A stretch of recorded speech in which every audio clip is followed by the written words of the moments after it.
मेरे निकलने के बाद बिग बॉस का बाद का कुछ भी नहीं देखा, और 50 में भी बाद में कुछ नहीं देखा। मैंने बस बीच बीच में खोल के देखा था कि हाँ कहां तक पहुंचा।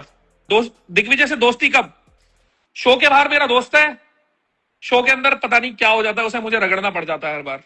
भाई हर बार ट्रॉफी ही रह जाती है, यही तो मैं कह रहा हूँ। फिर मुझे भी काम चलाना पड़ता है ऐसे बोल के कि मैंने दिल जीते हैं, पर क्या है ना, वो बस लाइन बोलने की होती है। ट्रॉफी का मजा ट्रॉफी का ही होता है। अरे यार तुम तो कंट्रोवर्सी कराने के मूड में लग रहे हो सब। सिद्धार्थ को रिप्लाई देखो, बहुत सारे लोगों को एक मिसअंडरस्टैंडिंग है कि उसके मेरे बीच में कोई प्रॉब्लम है। जब उसका एविक्शन हुआ और उसने ये चीज देखी कि बैकएंड पे हमारा थोड़ा इन्वॉल्वमेंट था उसके एविक्शन में, तो उसको वो चीज ज्यादा अखरी, और उसी टाइम पे इंटरव्यू हुए तो वो इमोशनल होकर बहुत सारी चीजें बोल गया जिसकी जरूरत नहीं थी। पर मेरे पार्ट पे जब कोई इन्वॉल्वमेंट नहीं है तो वो चीज खत्म हो गई।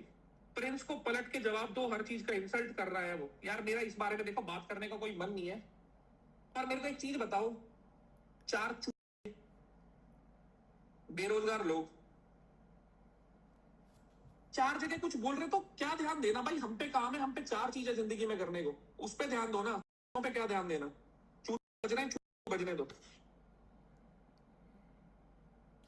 Faizu is truly a deserving winner.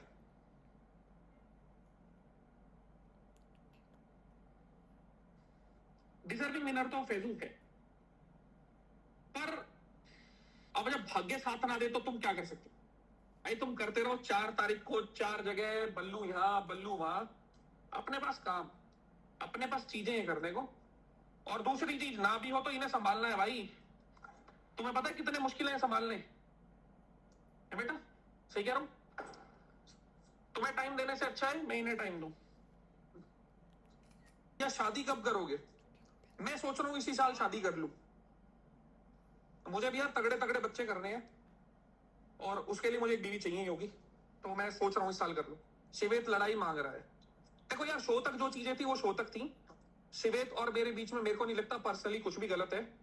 Even तो जब कभी बात होती भी है तो बहुत रिस्पेक्टफुल वे में होती है। अगर दो लोग ऑपोजिट साइड थे इसका मतलब ये नहीं उनके पास जिंदगी में भी क्लैश है। अगर उसने वो साइड चुनी थी, मैं इस साइड था, तो हम कंपिटिटर है भाई। उस टाइम तो उस टाइम हम साथ नहीं रह सकते। शो खत्म हो गया, वो अपनी जिंदगी में खुश, मैं मेरी जिंदगी में खुश। पावर लिफ्टिंग वीडियोस कब डालोगे, जब मैं उसके लायक हो जाऊंगा। फिलहाल मैं पावर लिफ्टिंग के लायक नहीं हूं, जो असल सच्चाई है, और बोलने में कोई शर्म नहीं है। मैं भी चाहता हूं वापसी करना, एक बार दो बार नहीं, पता नहीं कितनी बार चाह चुका हूं, पर चीजें नहीं हो पाती।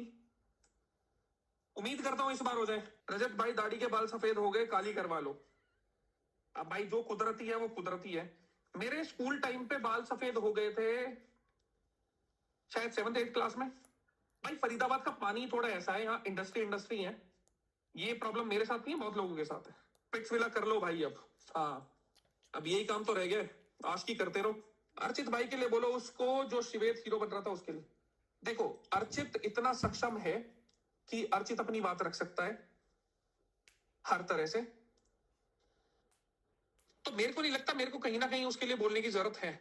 अगर अर्चित बोलेगा तो ऑब्वियस सी बात है मैं स्टैंड लूंगा, पर जब वो खुद बोल सकता है, खुद चीजें कर सकता है, तो उसको करने दूंगा ना मैं किसी को ओवर शेडो क्यों करूं।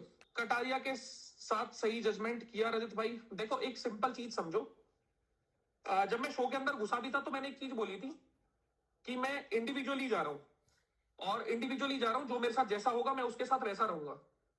मैंने कभी भी ये चीज नहीं बोली कि मैं किसी की रिस्पॉन्सिबिलिटी लेके जा रहा हूं या कोई मेरी रिस्पॉन्सिबिलिटी लेगा। कटारिया मेरे हिसाब से 12-13 बार तो गया होगा डेंजर जोन में। अगर 12-13 बार वो सेव हुआ है, मैंने या हम सब ने उसका साथ दिया है, तभी सेव हुआ है ना भाई।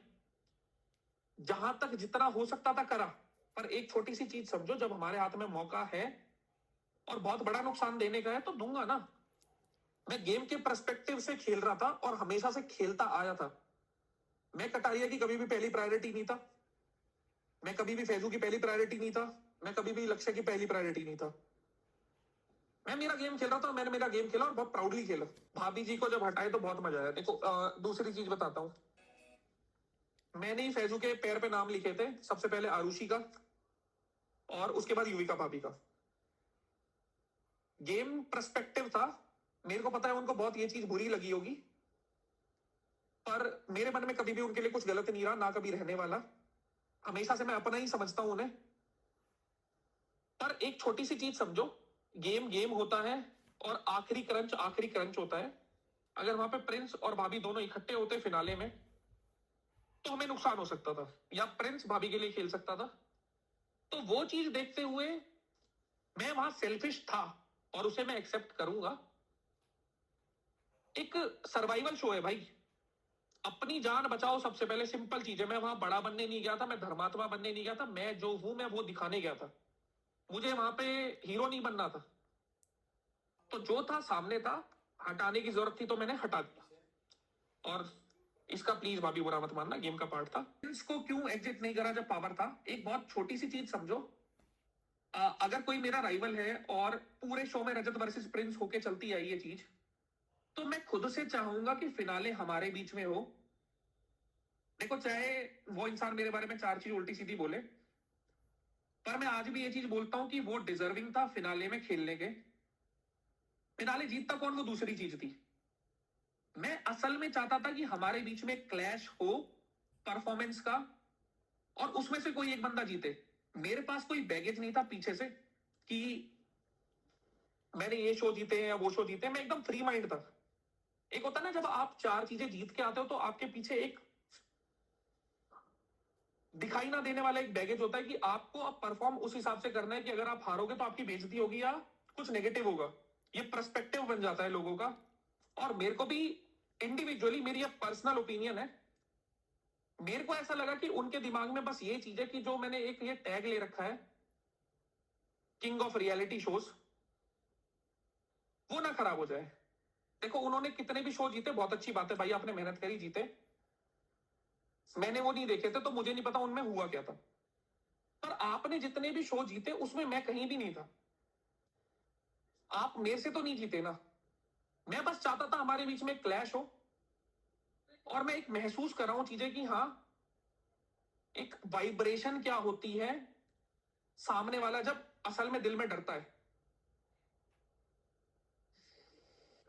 समझदार इंसान हर चीज समझते हैं। अगर आपने इतना ही बड़प्पन दिखाना था तो आपके पास जब वो नंबर था ना 83, तब आप 83 का टैग उठा के शिव को देते, ताकि शिव का भी थोड़ा मान सम्मान बढ़ता। पर मैं तो आज भी यही चीज कहूंगा कि डर से फिनाले छोड़ा है, कभी किसी और शो में सामने मत अटक जाना, वरना कसम से शो छोड़ने पे मजबूर कर दूंगा। विद रिस्पेक्ट, मियां खलीफा को फॉलो करो ना रजना, सुधर जाओ। मेरे को स्टार्टिंग में ऐसा लग रहा था कि अरबाज और मेरा क्लैश होगा। इवेंचुअली वो नहीं हुआ, और पता नहीं कैसे हम एक साथ टीम में आ गए।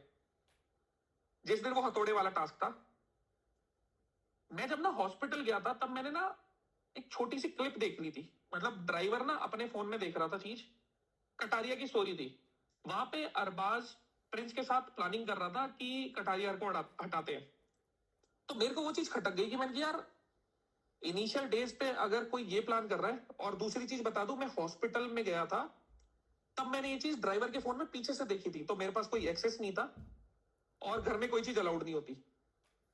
तो मैंने कहा, अगर कोई तीसरे दिन पे ये चीज प्लान कर रहा है तो इवेंचुअली मौका मिलने पे पेल भी सकता है।